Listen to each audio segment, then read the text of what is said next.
নাট্য একাডেমিতে আপনাকে দেখা যাচ্ছে, এই নিয়ে আমাদেরকে কিছু সৌরভ কি আছে?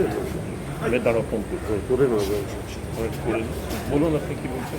হ্যাঁ, নাট্য একাডেমিতে দেখা যাচ্ছে মানুষের নাটকের প্রতি ভালো লাগানোর জন্য আপনারা অনেক চেষ্টা করছেন এবং নতুন ধরনের আনার চেষ্টা করছেন, যা এতদিন হয়ে এসেছে সেটা থেকে আপনারা বেরোচ্ছেন এবং ভালো কিছু মানুষকে দেওয়ার চেষ্টা করছেন, সেই কথাগুলো। দেখুন, একাডেমি অফ ফাইন আর্টস আমার প্রথমবার আসে না। আমি একসময় প্রায় সপ্তাহে একবার করে আসতাম।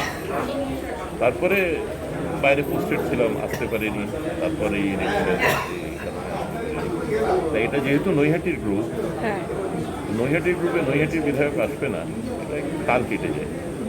আর অন্তর থেকে আমি নাটক ভীষণ ভালোবাসি, এই কারণেই আমার আশা করি।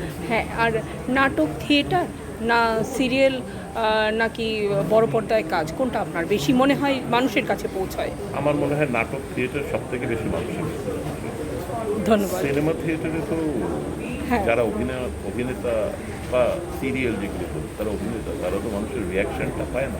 না, নাটক এমন একটা জিনিস, যেমন তার থেকেও বলি যাত্রাও এমন একটা জিনিস। আমি যাত্রাও করি, যাতে আমি আর্টটা দেখতে পাই।